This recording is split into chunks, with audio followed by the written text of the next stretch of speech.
O milagre que o médico não pôde explicar. Mateus sempre foi um homem trabalhador. Aos 42 anos, ele sustentava a família como mecânico em uma pequena oficina no interior de São Paulo. Casado com Ana, uma mulher de fé simples mas profunda, e pai de 2 filhos, ele vivia uma vida modesta, porém feliz, até que há cerca de 1 ano, tudo começou a mudar. No início foi apenas uma sensação de queimação na língua, como se tivesse comido algo muito quente. Depois vieram as feridas brancas que não saravam, espalhando-se pela boca. A comida passou a doer, a fala ficou difícil, e até a água ardia como fogo. Os médicos, depois de vários exames, deram o diagnóstico: glossite atrófica, uma inflamação crônica que destrói as papilas da língua, deixando-a lisa, dolorida e, em casos graves, podendo evoluir para algo mais sério. Os remédios aliviavam por alguns dias, mas a dor sempre voltava. O pior era a perspectiva dos médicos: não há cura definitiva.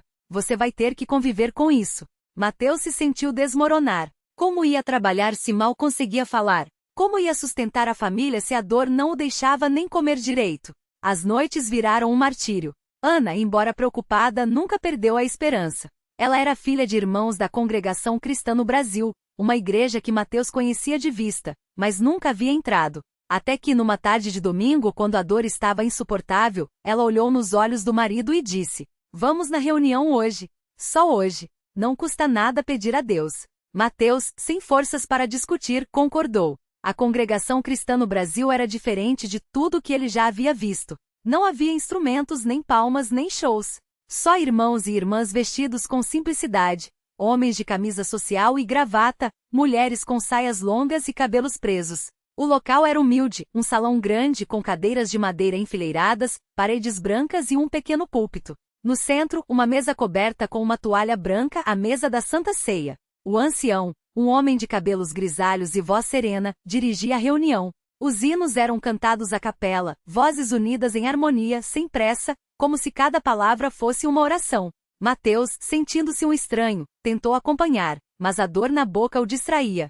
Até que, em certo momento, o ancião leu um versículo: "Vinde a mim, todos os que estáis cansados e oprimidos, e eu vos aliviarei." Mateus 11h28. Aquelas palavras ecoaram dentro dele. Não era um sermão elaborado, não era um pregador gritando. Era simples, direto, como se fosse só para ele. Quando chegou a hora dos testemunhos, irmãos e irmãs se levantavam, um a um, e contavam como Deus os havia livrado de enfermidades, dívidas, vícios. Não havia exagero nem dramatização. Era tudo dito com humildade, como quem conta uma verdade que não precisa de enfeites. Mateus sentiu algo mexer em seu coração. Depois dos testemunhos, veio a parte que mais o marcou: as orações. Os irmãos se ajoelhavam uns ao lado dos outros e oravam em voz alta, não todos ao mesmo tempo, mas cada um clamando a Deus como se estivesse sozinho com ele. Não eram palavras decoradas. Eram pedidos sinceros, às vezes até com lágrimas. Mateus, sem entender muito bem como, se viu ajoelhado também. E pela primeira vez em meses chorou. "Senhor", foi tudo o que conseguiu dizer, com a voz quebrada pela dor e pela emoção. Ninguém o pressionou. Ninguém lhe disse o que fazer. Mas uma irmã, percebendo seu sofrimento, se aproximou e colocou a mão em seu ombro. "Irmão, Deus ouve. Ele sabe do seu coração." Mateus voltou no domingo seguinte. E no outro, Ana, feliz, o acompanhava. Ele ainda não entendia tudo, ainda não sabia explicar o que sentia, mas havia uma paz naquele lugar que não encontrava em nenhum outro. Até que, numa quarta-feira à noite, houve um culto de oração especial. O ancião falou sobre a fé, não a fé como um sentimento, mas como uma certeza. Uma confiança de que Deus não muda, mesmo quando as circunstâncias parecem impossíveis. "Muitos aqui já viram milagres", disse o ancião. "Não porque somos especiais, mas porque Deus é fiel. Ele não mudou desde os tempos de Jesus." Depois da mensagem, veio o momento das orações individuais. Mateus, dessa vez, não hesitou. Levantou-se e foi até a frente, onde alguns irmãos mais velhos estavam. Um deles, um homem de mãos calejadas e olhos bondosos, perguntou: "Em que podemos orar por você, irmão?" Mateus engoliu em seco, sentindo a língua latejar. "Eu tenho uma doença na boca. Os médicos disseram que não tem cura. Mas eu quero crer que Deus pode." O irmão não fez perguntas. Não duvidou. Simplesmente colocou a mão em sua cabeça e começou a orar. "Pai Celestial, Tu és o Deus que sara todas as nossas enfermidades. Tocai neste Teu servo, em nome de Jesus. Que a Tua vontade seja feita para a Tua glória." Outros irmãos se juntaram, orando em voz baixa. Não havia gritos nem espetáculo. Só fé.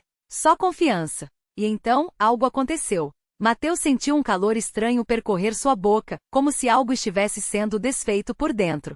Não doía. Era uma sensação de alívio, como se uma mão invisível estivesse passando sobre suas feridas. Ele abriu os olhos, assustado, e levou a mão à boca. A dor tinha sumido. Completamente. Ele moveu a língua, experimentou pressioná-la contra o céu da boca, coisa que não fazia há meses por causa da dor. Nada. Nenhum ardor. Nenhuma ferida. Glória a Deus, murmurou o irmão ao lado. Mateus não conseguia acreditar. Ele se virou para Ana, que chorava, e disse: Ana, não dói mais. Ela abraçou-o e juntos, ali mesmo, agradeceram a Deus. No domingo seguinte, Mateus deu seu testemunho. Em pé, como era o costume na congregação, ele contou tudo: a doença, o desespero, a primeira visita à igreja, a oração e o milagre. Não havia exaltação própria. Não havia dramatização. Era só um homem contando como Deus o havia tocado. Eu não entendo como aconteceu, disse Mateus com a voz firme agora. Os médicos não têm explicação. Mas eu sei que foi Deus. Porque só ele poderia fazer isso. Depois do culto, muitos irmãos se aproximaram para cumprimentá-lo. Um deles, um jovem que também havia sido curado de uma enfermidade anos antes, disse: Irmão Mateus, isso não é o fim. É só o começo. Agora você tem uma missão: contar para outros que Deus é vivo. Mateus entendeu. Não era sobre ele. Era sobre a fidelidade de Deus.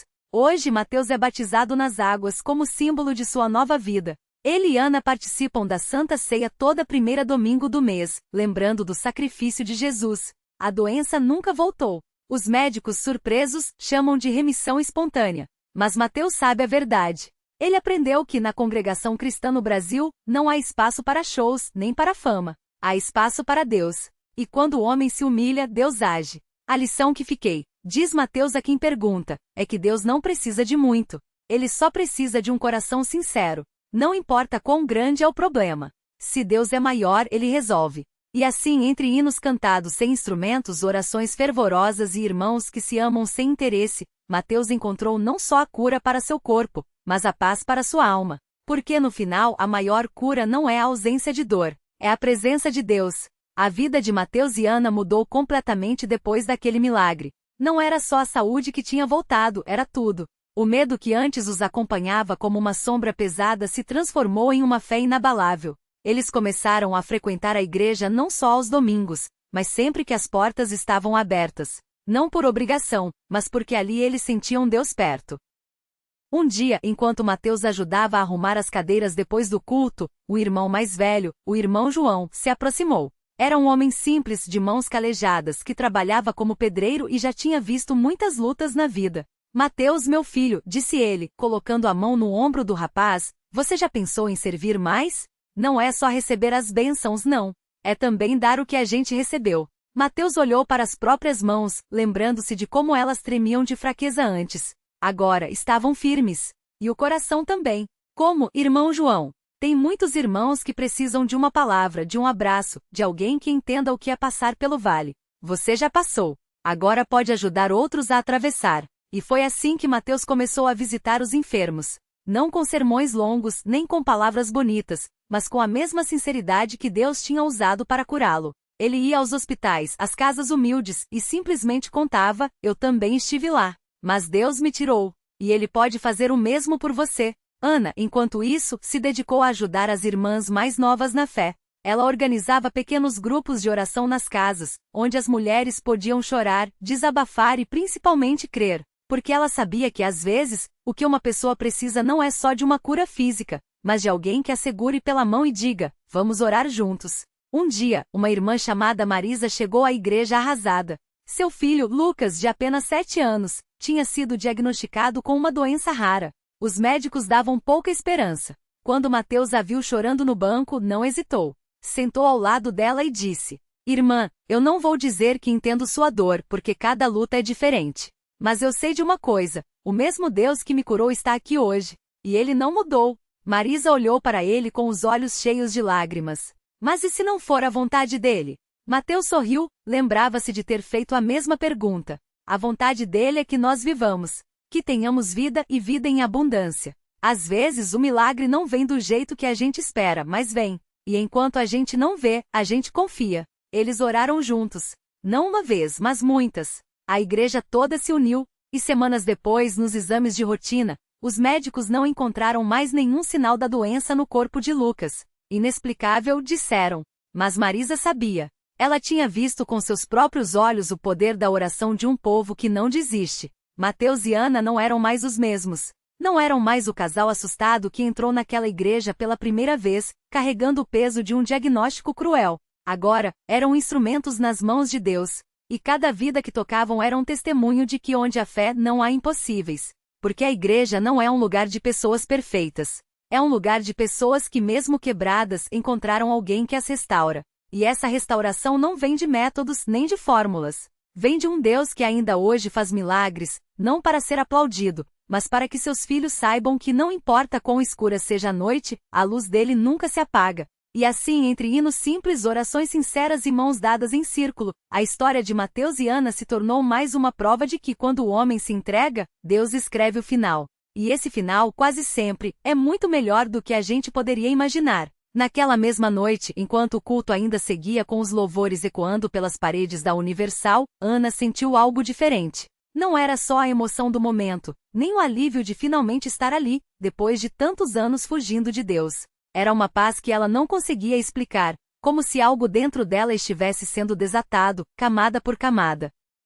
Mateus, ao lado dela, seguiu cada orientação do pastor com uma fé que nem ele mesmo reconhecia. Quando o homem de Deus pediu que todos colocassem a mão no lugar da dor e orassem com autoridade, Mateus não hesitou. Fechou os olhos, apertou a mão de Ana com força e declarou em voz alta, entre lágrimas: Senhor, o Senhor disse que a minha família seria restaurada. Eu creio nisso. Não importa o que os médicos falem, não importa o que os exames mostrem, a última palavra é tua. E então, algo aconteceu. Ana sentiu um calor intenso percorrer seu corpo, como se uma corrente elétrica suave a envolvesse. Os olhos se encheram d'água não de dor, mas de uma alegria que ela havia esquecido como era sentir. Quando abriu a boca para falar, as palavras saíram sem esforço, sem a rouquidão que a acompanhava havia meses. Mateus, ela sussurrou, e a voz saía clara, firme. Mateus, eu estou sentindo que algo mudou. O marido a olhou incrédulo. Não era possível. Mas ali diante de todos, Ana começou a respirar fundo, sem aquele aperto no peito que a sufocava. Os dedos antes dormentes, agora se moviam com facilidade. E quando ela se levantou, sem a ajuda de ninguém, as pernas não tremiam. Não doía mais. O pastor, ao ver aquele milagre se desenrolando, sorriu e disse apenas: Glória a Deus. Isso aqui não é emoção, não é coincidência, é o poder do Espírito Santo agindo. E a igreja inteira explodiu em louvor porque todos ali sabiam, tinham acabado de presenciar algo sobrenatural. Mas o melhor ainda estava por vir. Na semana seguinte, Ana voltou ao médico para os exames de rotina. O oncologista, ao analisar os novos resultados, franziu a testa confuso. Isso não faz sentido, murmurou, comparando com os laudos anteriores. Os tumores haviam diminuído drasticamente. Alguns, simplesmente não apareciam mais. Como é que? Vocês fizeram algum tratamento alternativo? Alguma medicação nova? Mateus, com os olhos brilhando, respondeu sem titubear: Doutor, nós fizemos algo melhor. Nós entregamos tudo nas mãos de Deus. O médico, embora cético, não teve como negar o que estava diante dos seus olhos. Bom, ele disse ainda atordoado: continuem fazendo o que estiverem fazendo porque está dando certo. E assinou a alta parcial de Ana, recomendando apenas acompanhamento. Mas Ana e Mateus sabiam a verdade, não era o tratamento, não eram os remédios. Era a mão de Deus, que havia tocado seu corpo naquela noite santa, na Universal. Era a fé que, mesmo pequena como um grão de mostarda, havia removido montanhas de dor e desespero. E assim, o que começou como uma história de dor se transformou no maior testemunho de suas vidas. Ana não só recuperou a saúde, como voltou a sorrir, a planejar o futuro, a abraçar os filhos sem medo. Mateus, que antes carregava o mundo nas costas, aprendeu que a verdadeira força não está em lutar sozinho, mas em se render aos pés de Jesus. Hoje, toda vez que eles entram na Universal, não é mais como pessoas quebradas buscando uma solução. É como vencedores, levando outros que ainda sofrem para conhecer aquele que faz o impossível. Porque se Deus fez por eles, pode fazer por qualquer um. E essa é a beleza da igreja. Não é um lugar onde os problemas desaparecem como mágica. É um lugar onde, no meio das batalhas, a gente descobre que não está sozinho. Que há um que caminha conosco, que seca lágrimas, que transforma cinzas em beleza. E que, quando tudo parece perdido, ele está apenas preparando o milagre. Porque no final das contas, a história de Mateus e Ana não é sobre uma cura. É sobre um Deus que não desiste de ninguém. E isso, meu amigo, é o maior milagre de todos. Na mesma igreja onde Mateus e Ana encontraram sua vitória, uma jovem chamada Rafaela chegava arrastando o peso de uma dor que parecia não ter fim. Ela tinha apenas 22 anos, mas seus olhos já carregavam o cansaço de quem viveu muito mais. Há 3 anos, uma doença rara havia tirado sua capacidade de andar. Os médicos disseram que era degenerativa, que ela perderia até os movimentos das mãos e que cedo ou tarde, precisaria de ajuda até para respirar. Rafaela ouviu tudo em silêncio, mas dentro dela, uma voz teimosa gritava: não pode ser assim. Não vou aceitar. Ela tentou de tudo: remédios caríssimos que deixaram sua família endividada, fisioterapias que mais doíam do que ajudavam, até mesmo promessas a santos que nunca responderam. Até que um dia sua mãe, exausta de ver a filha se consumindo em lágrimas, levou-a à Universal. No início, Rafaela foi por obrigação. Sentada na cadeira de rodas, olhava ao redor com desconfiança, achando que aquele lugar era só mais uma ilusão. Mas algo a fez voltar. Talvez fosse o sorriso sincero da obreira que se ajoelhou ao seu lado e orou com ela como se já a conhecesse há anos. Ou talvez fosse a paz que sentia ali, uma paz que não fazia sentido diante de tanta dor. Uma noite, durante uma corrente de libertação, o pastor falou sobre a mulher do fluxo de sangue, que gastou tudo o que tinha com médicos e só piorou, até tocar nas vestes de Jesus. Rafaela sentiu como se aquelas palavras fossem só para ela.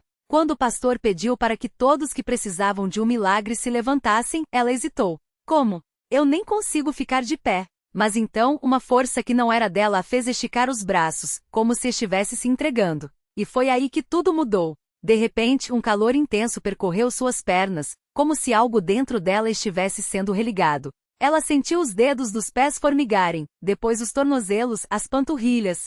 Era como se uma corrente elétrica dívida estivesse percorrendo seu corpo. Sem pensar, Rafaela segurou os braços da cadeira e com um esforço que não veio dela, se levantou. Primeiro tremendo, depois mais firme. Um grito abafado saiu de sua garganta: estou de pé. Meu Deus, eu estou de pé. A igreja inteira explodiu em louvor. Sua mãe caiu de joelhos chorando, as mãos trêmulas cobrindo o rosto. Médicos depois confirmariam: a doença havia regressido de forma inexplicável. Os exames mostravam tecidos regenerados, algo que a ciência não conseguia explicar. Mas Rafaela não precisava de explicações. Ela sabia muito bem quem tinha feito aquilo. Hoje ela não só caminha como corre. Corre para abraçar quem chega quebrado na igreja, corre para testificar nas redes sociais, corre para levar esperança a hospitais onde conhece pessoas que, como ela, ouviram que não havia mais jeito. E sempre que alguém pergunta como isso aconteceu, ela responde com um sorriso: Deus não muda a sua história, Ele reescreve.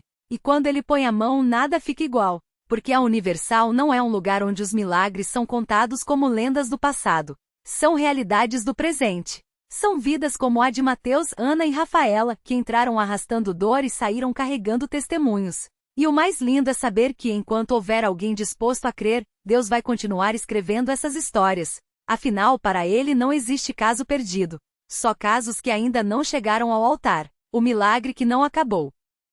E foi assim que anos depois, Rafaela voltou àquele mesmo hospital onde ouvirá o diagnóstico sem esperança. Desta vez não era como paciente, mas como portadora de uma notícia que os médicos não podiam explicar. Seus exames estavam impecáveis, sem vestígios da doença que a condenara. Ao lado dela, Mateus, que entrará na Universal arrastando um vício de décadas, segurava o certificado de sua primeira empresa, aberta com as mãos que antes tremiam por drogas. E Ana, a mãe que chorara pela filha desaparecida, agora a abraçava todos os domingos no templo, depois de reencontrá-la em um culto de oração, quando o impossível se tornou real. O mais surpreendente não era o milagre em si, mas a forma como ele se multiplicava. Rafaela não guardou sua cura para si, virou voluntária no hospital, levando oração aos leitos onde a desesperança morava. Mateus abriu as portas de sua empresa para recuperar outros dependentes químicos, provando que a redenção tem endereço. E Ana tornou-se uma mãe de fé para dezenas de famílias que perderam filhos nas ruas, mostrando que Deus não só devolve o que foi roubado, como usa a dor para semear propósito. A reflexão que fica é que milagres não são apenas curas ou livramentos, são convites para sermos pontes. Deus não reescreve histórias para que fiquemos parados admirando o passado, mas para que, com as cicatrizes transformadas em testemunhos, estendamos a mão a quem ainda está no deserto. O altar não é o fim da jornada, é o lugar onde recebemos a unção para seguir correndo. A lição? Nunca subestime uma vida que Deus tocou. O que o mundo chama de caso perdido para ele é um capítulo em branco, esperando ser preenchido com graça. E a pergunta que ecoa é: se ele fez por eles, por que não faria por você? Afinal, os milagres não pertencem ao passado. Eles estão acontecendo agora, e o próximo pode ser o seu. Basta chegar ao altar.